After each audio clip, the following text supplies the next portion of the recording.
नमस्कार। ब्रेकिंग समाचार में मैं फिर से आपका स्वागत करता हूँ। और जैसा कि लगातार दिखाने की कोशिश कर रहा हूँ, निर्वाचन का माहौल है और किस तरह जो राजनीतिक दल है अपने अपने चुनाव प्रचार में जुट चुके हैं। और असम के पूर्व मुख्यमंत्री तथा जो केंद्रीय मंत्री सर्बानंद सोनोवाल जी मेरे साथ उपस्थित है और थोड़ी हम जानने की कोशिश करेंगे कि इस तरह की चुनाव की तैयारी चल रही है और कौन कौन से मुद्दे रहेंगे इस बार। सबसे पहले आपका धन्यवाद। सोनाल जी, मैं सबसे पहले जो यहाँ के जो मूल विषय रहेंगे या मुद्दे रहेंगे उस बारे में जान लेना चाहूंगा कि डिब्रूगढ़ लोकसभा समष्टि में ऐसा कौन कौन सा काम रह चुका है जो आप सोचते हैं आने वाले दिनों में किया जा सकता है। देखिए, देश को आगे बढ़ाना है और देश को आगे बढ़ाने के लिए देश का हर प्रांत को मजबूत बनाने होंगे। पिछले 10 साल के अंदर आप लोगों ने खुद देखी है, मोदी जी के कुशल नेतृत्व ने, उनके दूरदर्शी नेतृत्व ने आज देश को कहां से कहां तक ले गए और देश ने विकास के रास्ते को तेज से पकड़ लिया है। कांग्रेस का शासन काल में उन्होंने 7 साल राज किया, 1 साल 2 साल 50 साल नहीं, 7 साल राज किया। उसके बावजूद वो कर नहीं पाई। इतने बड़े देश जहां संभावना, संपदा और शक्तियों से भरा हुआ है, इतनी बड़ी आबादी है, उसके बावजूद कांग्रेस क्यों कुछ नहीं कर पाया? इसलिए कर नहीं पाया कि उसका पास ना नीति था, ना नेता था, ना उसका पास ईमानदारी था। लेकिन हमारे देश के आदर्शवादी नेता प्रधानमंत्री नरेंद्र मोदी जी ने जो उन्होंने काबिलियत दिखाया, उनकी ईमानदारी जो नीति है, निष्ठापूर्वक जो उनकी भक्ति भावना से देशवासियों को जो सेवा उन्होंने की है, और उनकी नीति और नियत ने आज देश को एक बहुत बड़ा परिवर्तन दिया है, जिस परिवर्तन के जरिए आज देश की गरीब से गरीब लोगों को इज्जत से जीने का मौका मिला है, सामाजिक न्याय मिला है, सामाजिक सुरक्षा मिला है, सबको अर्थव्यवस्था मजबूत बनाने के लिए सुनहरा मौका मिला है। तो इसलिए इस दौर में देश के अलग अलग प्रांतों के साथ हमारे असम की डिब्रूगढ़ लोकसभा क्षेत्र भी दौड़ में भाग ले और हम भी ये साबित करें कि देश के अंदर सबसे मजबूत एक लोकसभा क्षेत्र बने। तिनसुकिया डिब्रूगढ़ के 10 विधानसभा क्षेत्र को लेकर डिलिमिटेशन का बाद जो लोकसभा की क्षेत्र बनी है, इस क्षेत्र में बसे हुए सभी मतदाता जनता को मैं हृदय से भक्ति भावना से प्रणाम देता हूं।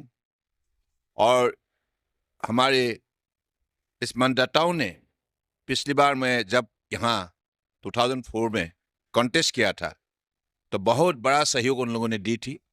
और मेरा मकसद है हमारे समाज को मजबूत बनाना। समाज को मजबूत बनाने के लिए एक भारत श्रेष्ठ भारत, इस नीति को सही अपनाना होगा, सही लागू करना होगा।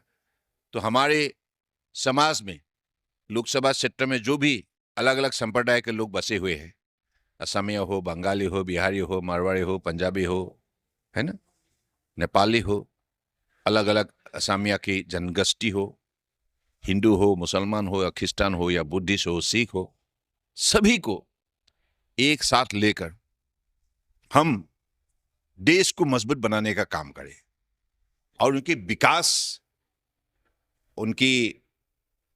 विकास के लिए माननीय प्रधानमंत्री जी ने जो भी आज कार्यक्रम दी है, इस कार्यक्रम को समय पे लागू करना।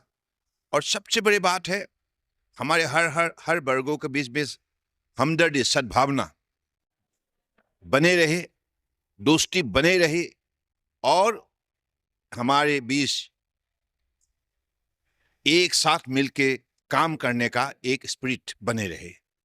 एक चीज देखा गया है कि कांग्रेस के समय में जो विशेष तौर पर नॉर्थ ईस्ट या असम का है, सौतेली नजर से देखी जा रही थी जो केंद्र सरकार थी, इस तरह का आरोप लगते हैं।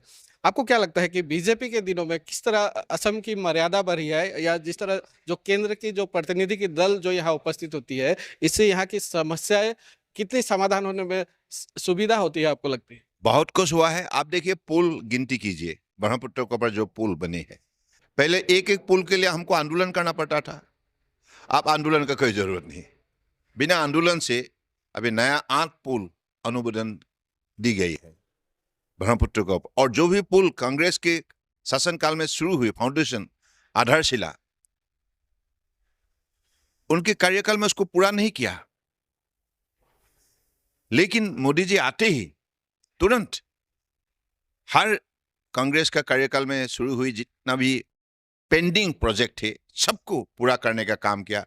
बोगीबिल हो या सरायघाट के दूसरी ब्रिज हो या सदिया ढला सदिया ब्रिज हो या अपने भूमुरागढ़ी जो ब्रिज हो, हर पुल का काम पूरा करने का काम मोदी जी ने किया है।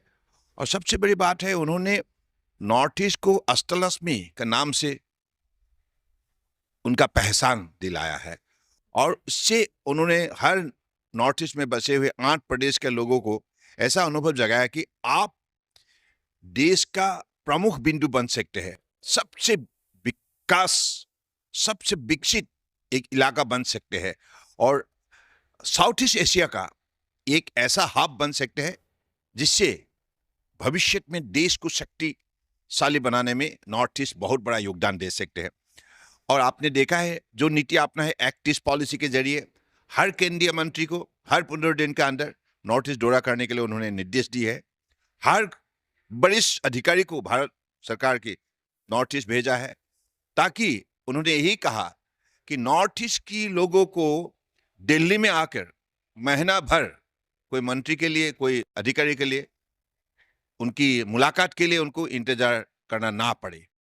खुद हमें कैपिटल को नॉर्थ ईस्ट ले जाना पड़ेगा ताकि नॉर्थ ईस्ट को हम उनको दिल में जगह से दे सके। तो वही काम मोदी जी ने किया है, दिल में जगह देने का काम किया, जिसके वजह से आज दिल्ली नॉर्थ ईस्ट के करीब हो गया है और जिससे आज विकास संभव हुई है। पिछले 10 साल के अंदर कनेक्टिविटी, कम्युनिकेशन हो, हॉस्पिटल हो, अलग अलग इंस्टीट्यूशन हो और जो भी ग्रामीण क्षेत्र में हो, साय बागान में हो या शहर में हो, हर प्रांत में परिवर्तन आया है। और खास करके हर किसान हो, मजदूर हो, गरीब हो, विद्यार्थी हो, महिला हो, युवा हो, दिव्यांग हो, सब सेक्शन के लिए कार्यक्रम रचना की गई है और उसको सही समय पर लागू करने की वजह से आज देश जाग उठा है और देश के पास वो आत्मविश्वास जाग उठा है जो आप कह सकते हैं कि हम कम समय के अंदर अगले दिनों में दुनिया के एक विकसित देश बनेंगे। और मोदी जी के नेतृत्व में तीसरी कार्यकाल के लिए आज देशवासियों ने यह निर्णय ली है कि मोदी जी को तीसरी कार्यकाल के लिए प्रधानमंत्री बनाना होगा। मोदी जी प्रधानमंत्री रहेगा तो देश में गरीब कल्याण भी होगा, सुशासन भी होगा और देश सेवा भी होगा। तो इतना महत्वपूर्ण काम करने की वजह से आज हर वर्गों को इंसाफ मिली है, इज्जत से जीने का मौका मिली है। मुझे लगता है कि आप वो कांग्रेस का कार्यकाल में जो देश रहे ऐसा देश नहीं रहा।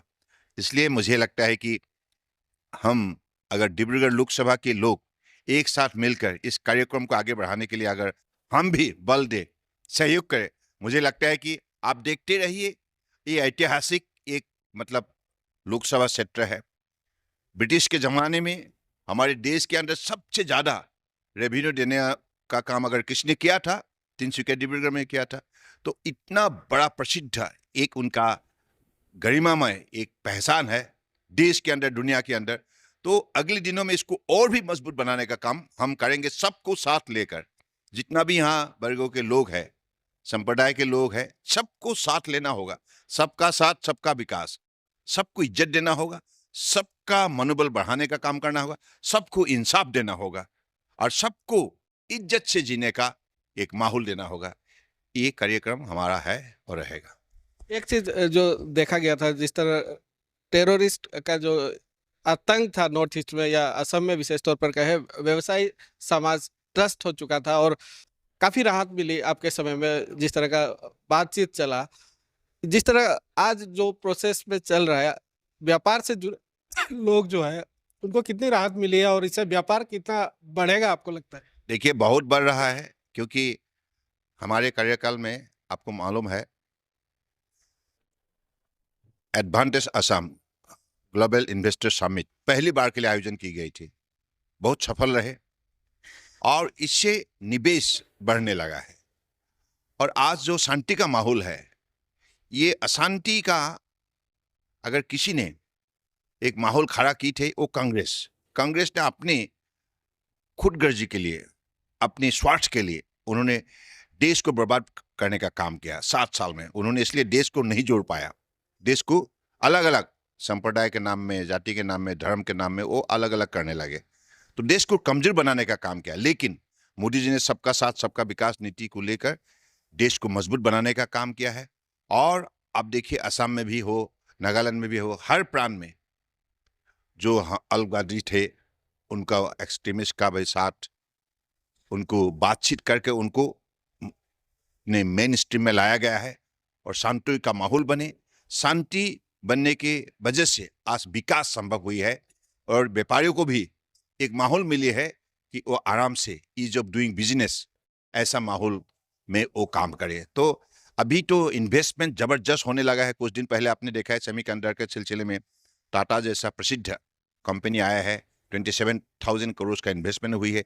इसके पहले हमारा पेट्रोलियम सेक्टर में 42,000 करोड़ गवर्नमेंट सेक्टर से हमें सपोर्ट मिली है, जिसकी वजह से Digboi refinery expansion, Guwahati refinery expansion और अब बंगाईगांव रिफाइनरी एक्सपांशन और नुमलीगढ़ एक्सपांशन, सबको ऐसा मजबूत किया गया है। तो मुझे लगता है कि वो माहौल आ गया है।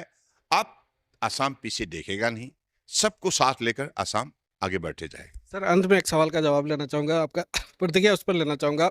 जो रेलवे क्रॉसिंग है, तिनसुकिया का विशेष एक मुद्दा है। रेलवे क्रॉसिंग जो है तिनसुकिया के 2 भागों में बांटता है, और सिर्फ तिनसुकिया ही नहीं, डिब्रूगढ़ समस्तीपुर भी कहे तो गलत नहीं होगा, क्योंकि चबुआ से आते समय भी, और जिसके वजह से जो उस पार का जो एरिया है उस तरह डेवलप नहीं हो पाता रेलवे क्रॉसिंग की वजह से। और पहले भी एक बार इस विषय को उठाया गया था और बजट में भी लाया गया था, लेकिन सरकार बदलने के बाद इस मुद्दे को ज़्यादा अहमियत नहीं दी गई। तो क्या उम्मीद कर सकते हैं तिनसुकिया वासी, यह जो मुद्दा है आने वाले दिनों में? एक बात है, जनता की अपेक्षा के मुताबिक हम काम करेंगे। जनता की अपेक्षा के मुताबिक हम काम करेंगे। जी जी, बहुत बहुत धन्यवाद। इतनी व्यस्तता के बीच आपने समय दिया, और आगे भी कोशिश करेंगे निर्वाचन के प्रचार के दौरान और भी जो चीज़ें और भी जो बातें आपके बीच लेकर आए। फिलहाल में लुका विदाई अपने साथ बने रहिए। आप देखते रहिए ब्रेकिंग फास्ट।